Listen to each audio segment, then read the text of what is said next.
Imagine how pissed off you would be to find out the buyers you were competing against in a multiple offer situation was a bogus offer made up by the celebrity selling agent in order to get you to pay more. Yeah, that's right. We're checking back in on the Montreal real estate agents that were making fake offers. Hey there, and welcome back to Bald Prairie Real Estate. My name is Matthew Pfeifer, real estate agent in Regina, and that's my trusted assistant, Matilda. This is the weekly news recap. We go through this week's most interesting Canadian real estate related news and give you my thoughts and opinions on them. We're going to be going back to those Montreal real estate agents that were making up fake offers because their punishment has been finally handed down. But it's a double feature today of real estate agents behaving badly. I got another story about an agent that was just recently fined in BC.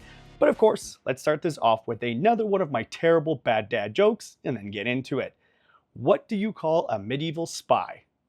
Surveillance. If you have a terrible joke I can use in a future episode, put it in the comment section below. Let's get into this week's real estate news. Let's start off talking about that agent in BC that was fined for misleading buyers. What happened here was the selling agent had the photos digitally edited in order to make the property appear better than it was. Now, this is something that every real estate agent does. We have these photos, we want to make them look as good as possible. But in this case, they were covering up defects of the property and they had it virtually staged. Now, this again is done a lot, but there's almost always going to be a disclaimer saying that the furniture has been virtually or digitally added after the fact. Real quick pause here. If you're thinking about buying a house in Regina, obviously I'd love to help you out. But if you're somewhere else in Canada, don't worry. I can get you set up with a perfect real estate agent that I'll handpick for you. If you check out the description of this video, you're going to see a link to my calendar where you can book me in for an agent recommendation consultation. I'll give you a call, learn about what's important to you in a house, in a real estate agent, and I'll get you set up with that perfect agent in your market. And now let's get back to the video. But where this gets a little bit stranger is that the buyers that actually made 3 offers on this property, it was finally the 3rd offer that the sellers accepted. And not once did the buyers go and actually view the property. Don't go buy houses you haven't seen, guys. I get it. It happens sometimes, but really, you should go and see the house before you actually go and spend, in this case, over $400,000 on a house. And the other side of this was that the staged furniture, this virtual furniture, was included in the offer. The buyers thought it was there. I understand why. They're buying a cabin, so they kind of wanted everything included. The sellers and the seller's agent should have never accepted this offer, seeing that this virtual furniture was included as part of the offer. It's just mind-boggling that this was ever even put pen to paper and accepted.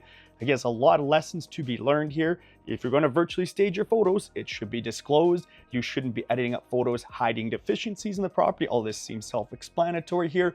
And if you're buying a house, go and actually see the property.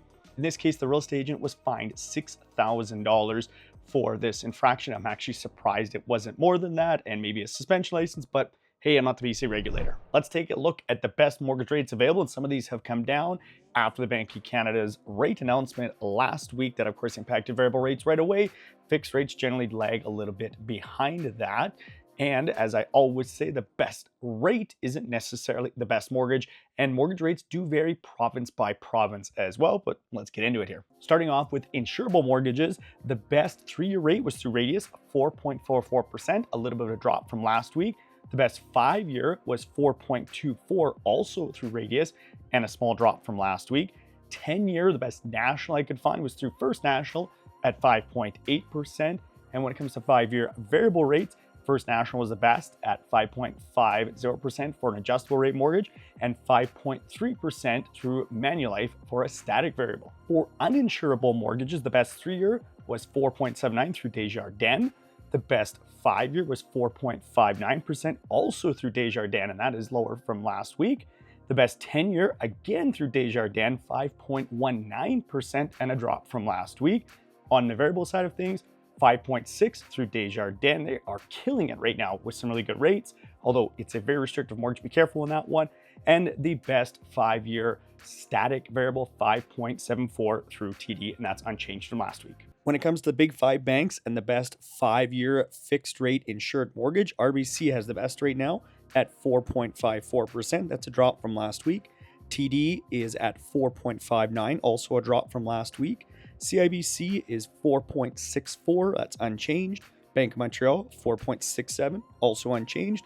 and Scotiabank rounds things out at 4.79 and a small drop from last week. Putting this into a real-world example of a $500,000 purchase with 10% down, the best 5-year insurable mortgage is about $2,500 a month, and the highest here is about $2,700 a month, so $200 a month difference, pretty significant.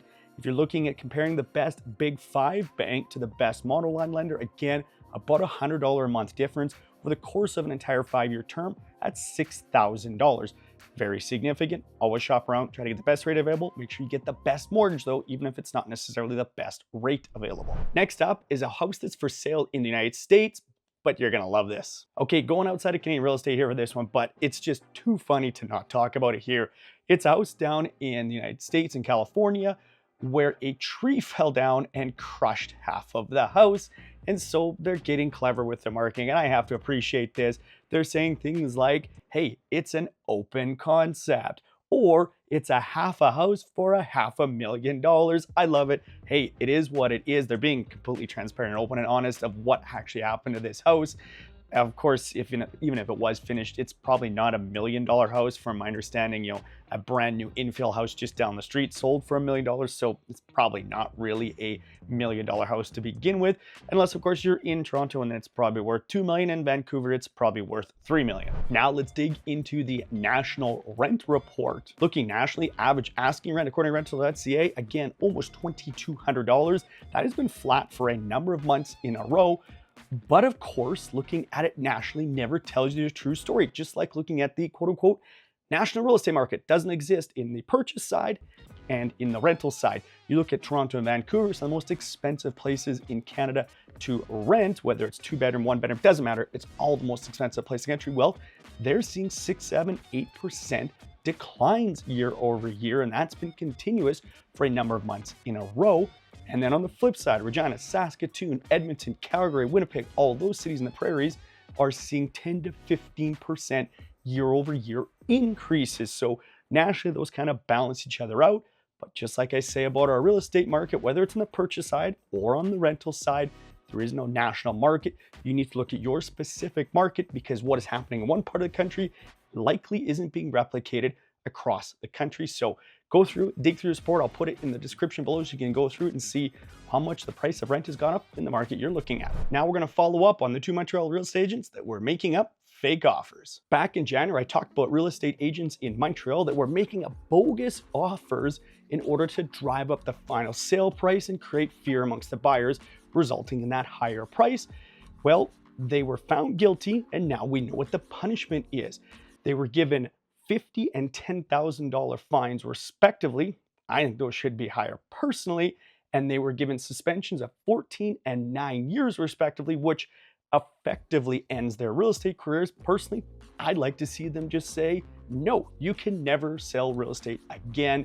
That behavior is just simply disgusting and unethical. I mean, I could go on forever about that. But what this leads me to, what I really wanted to talk about, is how do we handle multiple offers in a fair way for the buyers and the sellers? And I've got a few ideas here. Of course, everybody immediately says, well, let's go to open auctions. That is the perfect solution. We had the federal government saying they were going to ban blind bidding, make it a criminal offense at one point. Of course, that never happened, much like pretty much everything that was promised in that election and will probably be re-promised again in a future election. I don't think open offers are the ultimate solution.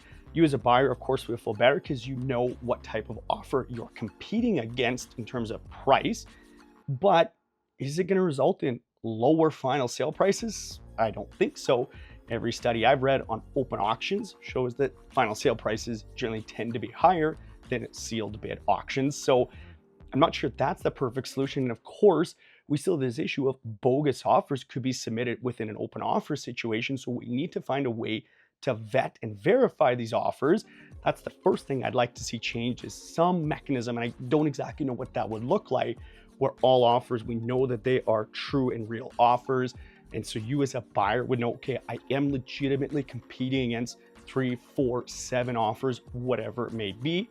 Then you, when you put your offer forward, there's a set date that the sellers are going to review all offers, sit down at the table, look at the offers, choose the one they wish to engage with those buyers and hammer out the final details. I don't want to see that ends against the middle, playing buyers off of each other. That's why I like sealed bids. You put your best foot forward and you let the chips fall where they may. Maybe we have to have some nuance in there. If you've got offers that are very similar, maybe end up being identical, and now the sellers want to sit down with just those two and say, okay, you're the final two, you're identical. Would you like to revise those offers? But I don't want to see them playing everybody off against each other. The other thing that I would really like to see in Canada that currently isn't available here, but you do see in the United States, is called escalator clauses. So what you're essentially saying is you as the purchaser are going to put down a purchase price, $350,000, and then say, I will pay more than the next best offer by $1,000 up to a set maximum. So maybe it's $400,000. Then when the sellers sit down and look at the offer, they can see what all the different prices are. They can see what those escalator clauses are. And essentially you eliminate them till you get to the highest offer.